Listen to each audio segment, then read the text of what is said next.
Hello, hello, Gutsy Women, on this lovely Thursday afternoon in the United Kingdom. And I hope you're having a wonderful time of day wherever you are. Today, I have the pleasure and the joy of having a little chat and finding out a little bit more about the very lovely Dawn Overstreet. And she's come in here today to tell us who she is, where she is, and what she does. So, hi, Dawn, how are you doing? I'm doing great, Dee. Thanks so much for the invite. I am very excited about spending some time with you. Me too, me too. Um, so, Dawn, I'm just going to go straight into that question. Who are you? Where are you? And what is the story behind what brought you to do what you're doing now in the world to help other people, like your passion and all of that? Well, I always get stumped by that question, who are you? Sometimes I have to ask myself, who am I? And it keeps coming back to a simple answer for me, and that is a soul having a physical body, having a purpose, and realizing on a daily basis that that purpose is the inner drive that I have to motivate me towards not only my spiritual health, but my physical health. And it brings me a lot of fulfillment. I currently am in Atlanta, Georgia, enjoying this beautiful weather that we are getting and hoping that all my veggies grow a lot. And what do I do? I do a lot of different things. And I say that because I've given myself a title. It's a very simple thing as being a spiritual solutions coach.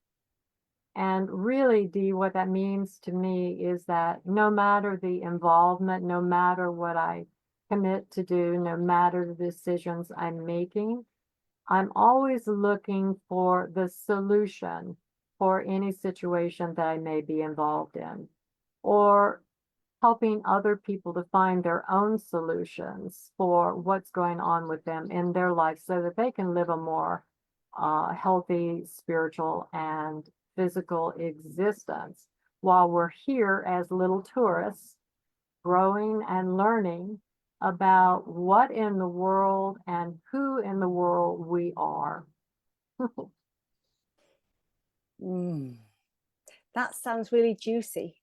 It And sounded that way to me too when yes, I started acknowledging a lot of things that were going on with me early in my life, and some of the physical discomforts and things that I was feeling. Sometimes I expressed to people that at one point in my life I felt like a rubber band that was so extended it might just blow. You know how rubber bands, when they get really old and you pull them and all of a sudden they just pop into a million pieces. mm, And it wasn't until I learned the importance of taking time to evaluate myself spiritually, to realize that things that I was experiencing on that level were actually showing up as an alarm in my physical body. And I'm very grateful that I took that leap of investment into myself to learn more about how I work as a soul and how that affects the physical experience that I'm having here on planet Earth. mm. And that's juicy.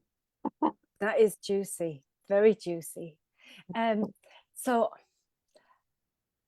we're in another group together, Yeah. and I mentioned before we came on live that we haven't seen a lot of you lately, and you said, oh, you've been spending some time on yourself. So I admitted that I rarely allow that to happen.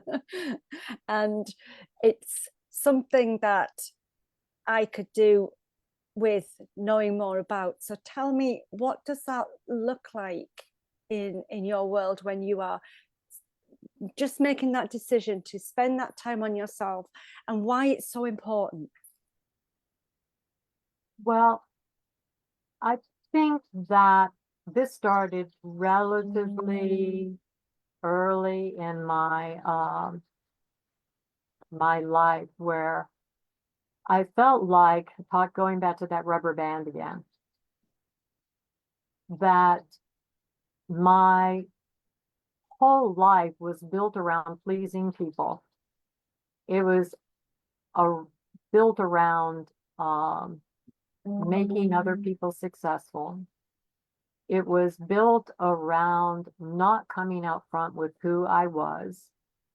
And it was also about procrastinating and avoiding the symptoms that I was having physically that told me that I was doing too much. I had overextended myself, and that I wasn't taking enough time for myself to really sit down and evaluate. It's kind of like growing a garden, you know, at one point, an inventory of the garden happens in the fall. And for this past month, though I've told people, yes, I'm going to be back on, the bump pump calls, it didn't happen. It didn't develop. And the reason that it didn't is because I've been taking this month to realize that there's been a lot going on around me in my environments. And I needed to evaluate whether things were influencing me away from what it is that I came here to do. And that's to be of service to people. So I've been spending the month really taking time for myself to experience the feelings that I'm having, to experience the emotions that come sometimes when I think about certain things, to allow the sickness that I feel in my stomach or my identity to move me towards something, a solution for what that might be occurring in my life. So right now I'm in a real evaluation process for myself. And I've been doing this for a really long time. It's kind of like people talk about going on sabbatical. Well, I feel like I'm on one of those right now, and that it's okay, and that only I can give myself that permission to do that for myself. Otherwise, I just go back to being that rubber band that's about ready to explode. But in the meantime, I'm always finding the solutions within the things that are occurring in my life right now, so that I can continue to be on that cool, calm, collected road that I've been on for a very long time now. But without that, it's can become very discouraging and tiresome and stressful and doubtful as to whether I'm really on that path unless I take that time for myself. And it doesn't matter how long it takes. It matters that it's happening and that it's getting done, because otherwise there's no way that I can feel fulfilled and like my life is really fun right now. And that's what life's about, having fun. Yes, definitely. And you touched on something there, Dawn, around when you don't take that time, your body tells you with symptoms that come up. And I actually have been experiencing symptoms that I haven't felt for quite some time. And I started to feel them in my body. And I was starting to have this conversation with, is this the old stuff that I used to feel coming up? Or is this new stuff, my body telling me that this is new stuff coming up? How do you work that out for yourself then when you've got those symptoms? How do you discern whether it's something from there or it's new? Well, where I am right now, Dee, there isn't anything new that triggers, those kind of responses in my physical body. It's always going to be about something that, I haven't dealt with, like that last 2%. And it doesn't, at the time that I may be going through it or experiencing it may seem like a lot, but it really isn't. 2% where I am in my life and what I've invested to be where I am in my life seems like a lot to me. And it's just enough that it tugs on me to stop everything that I'm doing until I have rendered that completion of that bad habit or whatever is affecting me to not be doing that anymore. Because it really is a pain in the ass to have a stomach ache for like weeks on end, but it's like any other discomfort or dis-ease that I might have, way back when. Until I deal with it, it doesn't go away. And I can cover it up, and pretend that it's not there, but it's always going to rear its head again at the most appropriate time. So, I'm a firm believer that unless I take care of that situation, it's not going to give me the ease to move forward, to my next whatever it is that I want to be doing. And that's part of my evaluation right now too, because I work with a lot of people and I love that because I've always worked with a lot of people. But for 50 plus years, I've been working with people, realizing that people's growth comes at different spurts of time and that I need to allow myself to also grow, past where I am. Otherwise, I'm just going to be in limbo. And I kind of feel like that's what's going on right now. Why I get that kind of sick feeling is that I really need to have a new, huge goal that challenges me beyond where I am right now. And that's okay. Even when I say that right now, my stomach is relaxed, so it's the it's those little things that can mutter up our daily life, you know, that really need to be dealt with, because if they don't, they become bigger issues. Mm. Yes. They do. And what is it that will take you into that realm of being, you talked about having a new challenge for the next stage.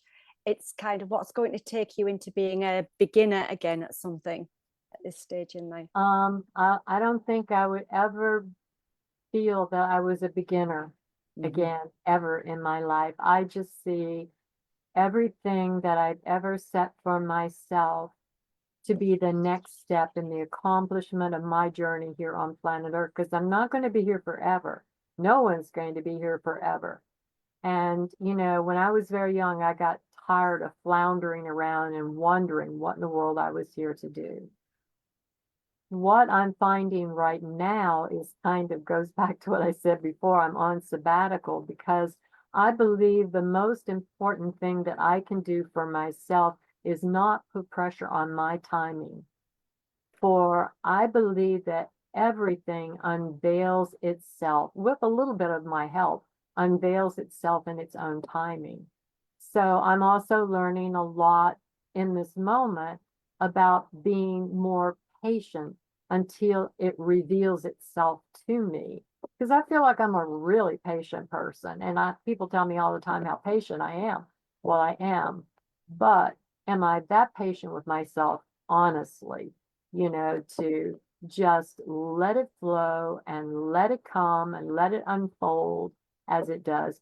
Because I know inwardly I'm going to know when that's the right thing for myself, because I trust that sensitivity that I work with. And that's what I train people how to do, is to work with their sensitivity and to not be afraid of it, and to realize that those hunches and visions and inner knowings and impressions that we have are a reality. They're not something to brush aside. They're something to be made practical in someone's life so that they don't get caught in the void of all of these other emotional things that can steer us off of our path. Mm. Yeah, it's I had a question there that you triggered, and it's just gone straight out of my mind. Um, you, it seems to me as if the everything that I'm hearing from you is coming from that the spiritual aspect of being a soul in a body, rather than being a human doing. That most people I come into contact with, including myself at times, is the doing side of things, and that time pressure that we tend to put on ourselves. And I don't know where that time pressure comes from, whether it's societal pressure or whether it's our own personal. I'm not getting any younger type pressure, but which I tend to have sometimes. And it's kind of like, I need to get a move on, because this has to happen, kind of thing. What would it take for someone like me, who has still some of that in her, to get to that point?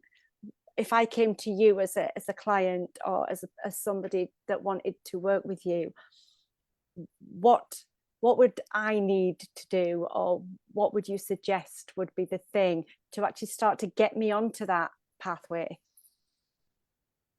Well, first of all, I would express to my clients that time is all we have.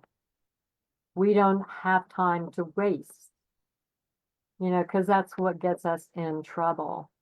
And the next thing that I would suggest is that I present to them a picture, call it a seminar, whatever you want to call it, a picture of themselves as energy living on planet Earth, having a plan, how society plays into our life, how religion plays into our life existence, how society is so many people, and what the guidelines society represent to you as a soul.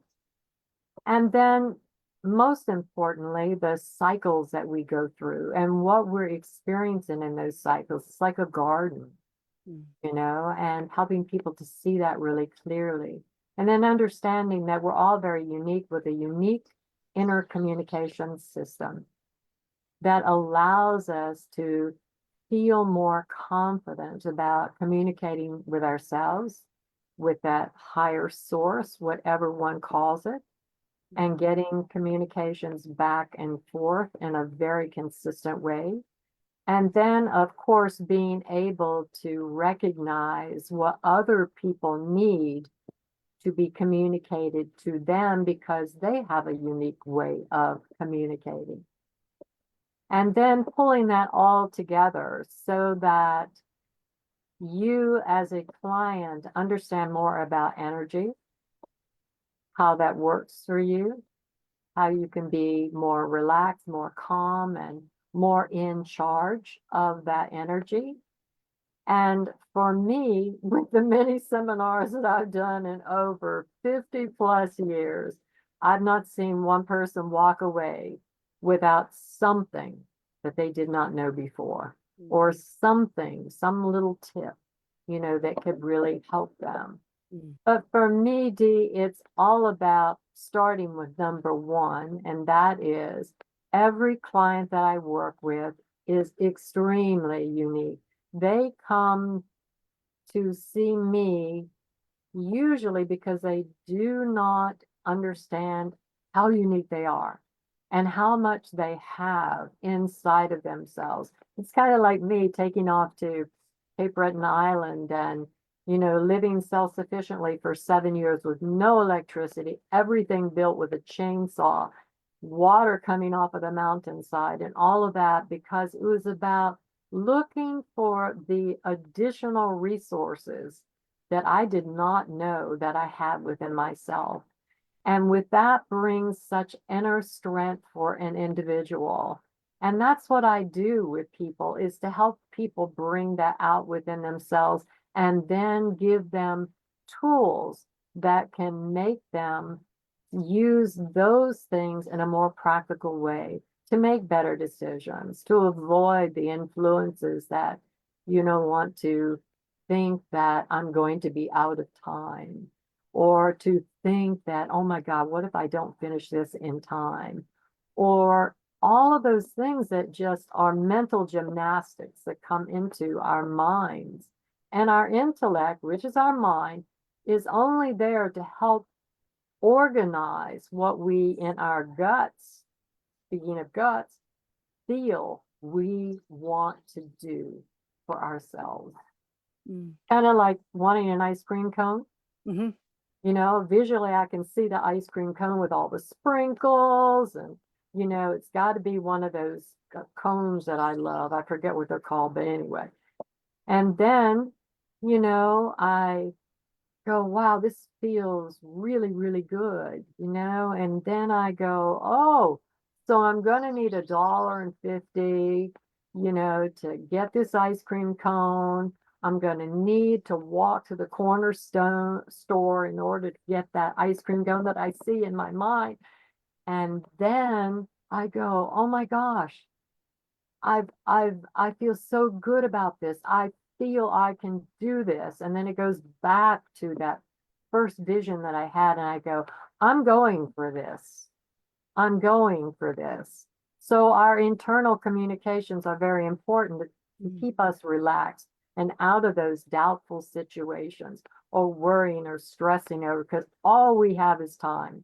And the only thing we don't want is to waste it while we're here, because we all know that it's a short journey. I don't care how old you are or how old you get or how young in some circumstances. Time is very valuable if one knows what they came here to do. Yes, and I feel sometimes that I tend to waste it on things that are not important, thinking they are important. And I'm being shown that more and more as I get older, of what is really important, and not to actually spend it on the things that other people might consider important, but I really don't want to think they are important. That's what I am definitely experiencing right now, dude, is that, you know, my priorities change all of the time. And it's up to me to prioritize on a daily basis what's important to me. I've had to make decisions that, you know, probably I was really hesitant to make in my life. But the more I make those choices, the more I prioritize, particularly as we get older, because we're just getting wiser. But if we stagnate in making those decisions and those choices and those priorities for ourselves, then I just can't imagine what the result of that would be like for me, you know, because I already realize the importance of that in my life. So taking this time for myself to really sit down and put on paper, what is it I'm doing now? What is it I want to keep doing? And really making sure that that movement is part of my life, because movement is the only thing that keeps me motivated. And change is the only thing that allows me to live with that inner drive that I have to just keep living my life.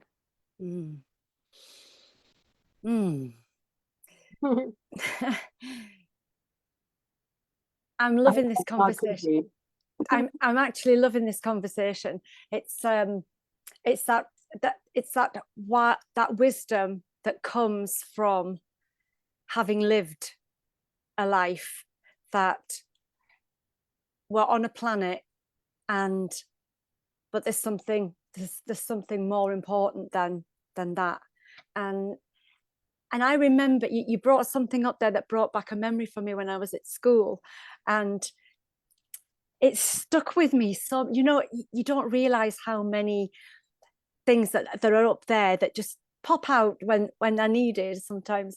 And I was about 13, 12 or 13, and I went to a Catholic school. My parents were Catholic, and I went to a Catholic school, and we had a, a chapel in the school. And if kids wanted a bit of peace and quiet, they could go and sit in the chapel, which was lovely because not many schools get that. And I was very much a loner. I always have been. Even now, I'm kind of a little bit, quite a bit like that. And I was sat in the church one day, and the priest came and sat down beside me, and he said, "Can I help you?" And we got into this conversation, and the outcome was this sentence. He said, "The only thing you've got is time, not to waste it, because this second will never come again. So always make sure you fill your time doing something worthwhile and productive." Now, the productive bit is the bit that stuck with me. The worthwhile bit was the bit that kind of got lost somewhere down the way, because a lot of the times I didn't do things worthwhile. I just kept being productive. And so what you've just been saying is slightly the same as that, but that nuance on being productive, and whether or not I got mixed up with the words busy and productive because they're both very different. Oh yeah, they are. And I can certainly relate to that, Dee, because when I was younger and running a business and doing all of these things in my life, that's where that rubber band thing came into play. I just felt like I was doing busy stuff and no time for myself or anything, remotely called dawn or what does dawn need or want, So, those things got left out when I was younger, but I got smarter, as I began to realize that time is really important in my personal growth, and that I have not found anything more fulfilling. I used to say all the time, I get so tired of the people I'm around because all they talk about is the weather. That was when I was younger. Yeah. Now I'm around all these people that gave me this new topic in life. Back when I was 28 years old, I'm like, oh my gosh, now I can talk about things that I really want to talk about, things that I knew when I was little, things that were like you're talking about, memories that came up that I could take off of the shelf because I now have an experience for it. And I welcomed it with open arms, because it's no longer easy for me to be around people who just want to talk about the weather, because there's so much more to life. What you're doing, in essence, is such a wonderful service for people. And, I encourage people to seek out those things that are bothering them and to find a solution for them. Certainly, people are going to offer suggestions. Certainly, the bottom line is that somebody's going to, jump on it or not and throw it in file 13. I don't care. My life is about helping people to find their solutions in life so that they can be where I am at my age, with a very healthy body and a very healthy spirit. And,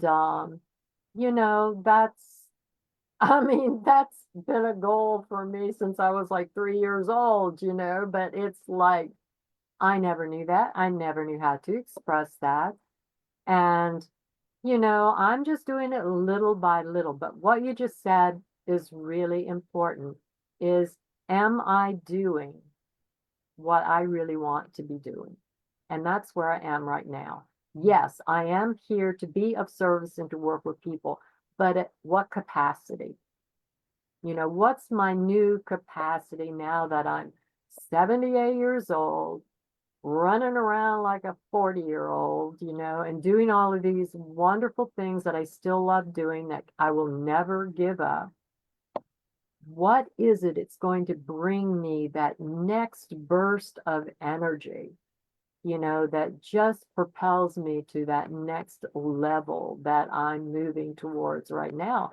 And I can't imagine anything more worthwhile than looking at those aspects of my life, because I want to accomplish what I came here to do. I don't know what anybody else wants to do, but I want to, leave my tourist experience and all the growth that I got from it with one thing, the wisdom. That's it. That's all I can ever take with me is the wisdom, so that I don't have to come back and do it all over again, or, dwell on anything. Nobody has to think about me anymore because I did what I came to do. That's my ultimate goal in my life at this time. What a brilliant goal that is, Dawn. What a brilliant goal that is. Yes. So the message, everybody, today from the wonderful, very wise Dawn Overstreet is not to waste time doing busy things and causing you to feel in your body a way that you are not happy with. Time is precious, so using it wisely to have the best life that you can possibly have while you're here, and actually find out what you love and have fun here and do all of those things, and not waste it on peripheries that are unimportant to us all. So Dawn, have you got final words of wisdom before we end this wonderful discussion today? Well, I'd just like to say that was an absolutely wonderful summation of our conversation. That was beautifully done. I want to learn how to do that. And just thank you so much. It's been so special spending time with you. I watch everything that you're doing, and I am a great proponent of the service that you offer to people. So I just want you to know I love you so much, and I was so happy to be here. Thank you. And I'm so overjoyed to have you here, Dawn. And it's been wonderful getting to know you a little bit better as well. So thank you so much for what you've shared and the nuggets of gold that you've given the audience today. I'm sure that it's going to be very valuable to many of the audience in the Gutsy Women Collective. So thank you. Thank you. We will see you all later, Gutsy Women. Enjoy the rest of your day. Have a beautiful one. And we'll end the live stream here now. Thank you.